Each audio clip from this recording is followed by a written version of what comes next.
If anything, she probably thinks the other way around.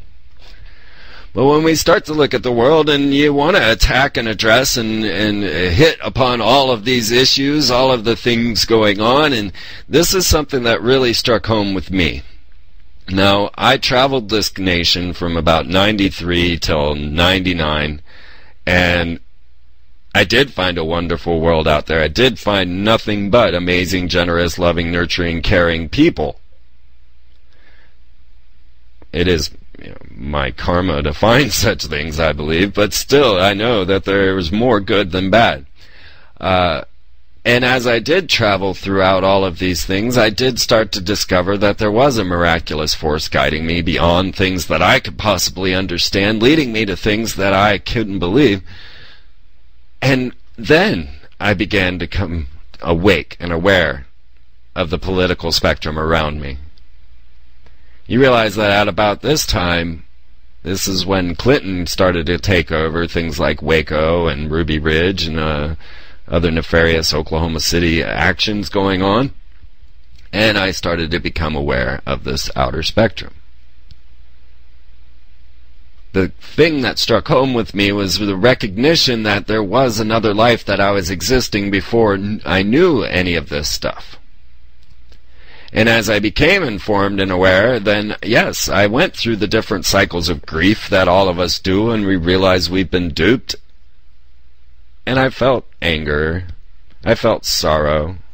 I went through all the different stages until I realized acceptance, until I understood that I chose to be here, and released myself from the victim mentality that makes me want to go out and be the dark hero.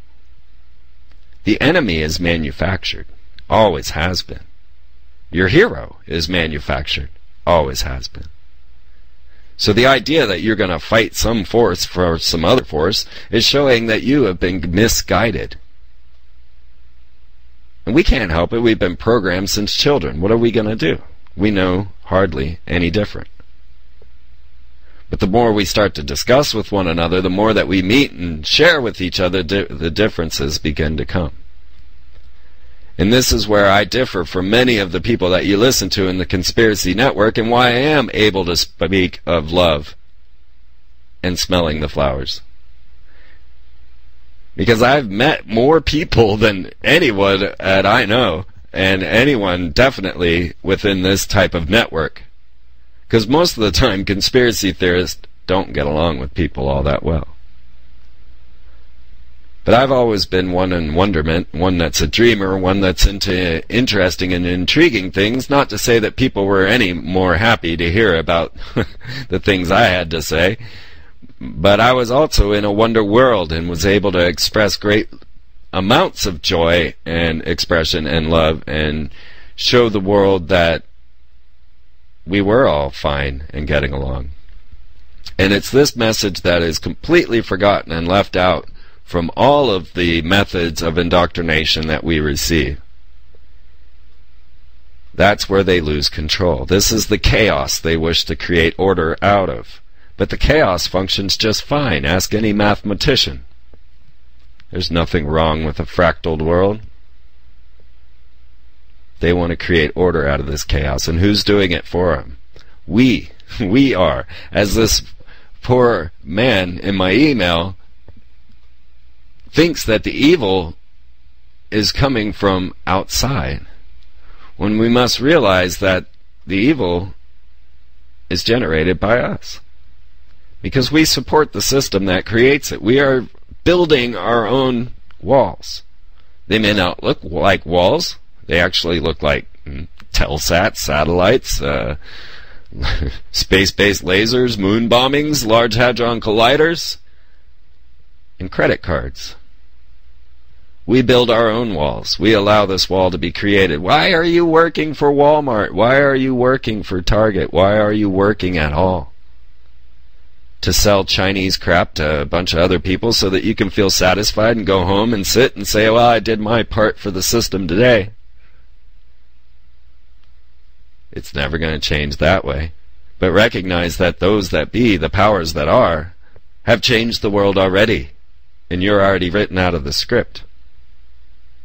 There's a new world on the horizon and you don't count. downsizing of the corporation is going to occur.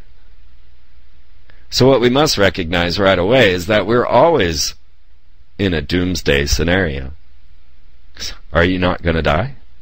We all die. We're born into this world into a doomsday scenario. So why get all excited about the different methods of your death? We will never be able to seek the true positive light of life if we're constantly angry and fighting the elements that are attempting to remove it. So our goal should be not to find out what enemy we could destroy to make this into a better place, but what method can we employ to create the world that we wish. Truth of the matter is, I'm not sure we get a choice. It certainly appears to me as if World War III is right around the corner, if not already occurring, without the attention of the media. More troops into Afghanistan, more attacks on all different fronts, and all of the methods of war that we are crafting over and over. You realize they're going to use these toys. So I don't come to you as a beacon to try and say, look, this is how you can save your national sovereignty, because I don't believe in your nation. I'm not one to come here and say this is how you can defeat Satan so that you can find Christ, because I am not one to believe in religion. But what I'm here to say is that you are divine, and that you have a mission that you have sought to join into here on planet Earth. It was a doomsday mission from the beginning. You were destined to die in the end. But while you're here, you can make the difference. You can make the changes necessary. Now we're going to go through some amazing stuff, you and I, and it's going to be quite a trail. We're already seeing as they've come to seek those that are trying to alter the message and change things, and hunting down those that are extremists.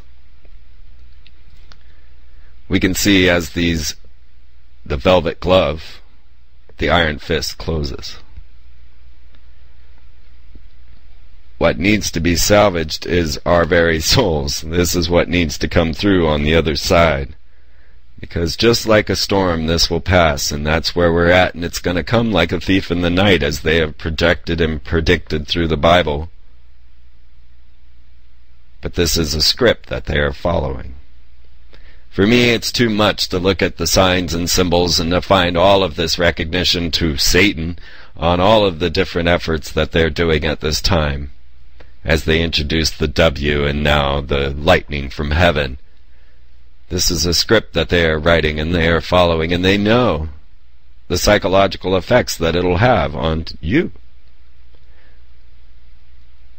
And when they rewrite the script and wipe the slate clean, and then they come out surviving as the dominant force, and the rest are just slaves to the gods. It won't matter who's king amongst us. Because we're constantly building this power for them, and Disney will tell you over and over again how much you help by supporting their war efforts. It all comes from us shopping at Walmart. It comes from us shopping at Target and wherever we shop. It comes from the money itself. It comes from our concepts of reality, the very reasons we think we're existing, the challenges that they put in front of us, the idea of going to college, the idea of coming out and getting a career with a corporation. All of these things are just a mind operation to lead you to do nothing except constantly fulfill their needs of creating a cage around their slaves. So what can we do? Well, obviously we can't simply walk out of the system and live on no money. We see this time again, and we want to keep these messages rolling. We want to stay connected and interchanging ideas. So, well, the money's going to run out eventually. We already know this, and a new system be formed. But when we start to look at the problems and how to attack them, I personally have stood before the riot squads at the IMF, WTO protests, and I found it completely valueless, completely worthless. What was the point? For me, the only value it had was enjoying my time with like-minded people. I certainly just never even thought, and of course it never did make a difference whatsoever. Even if the cops were shooting at the protesters and causing enough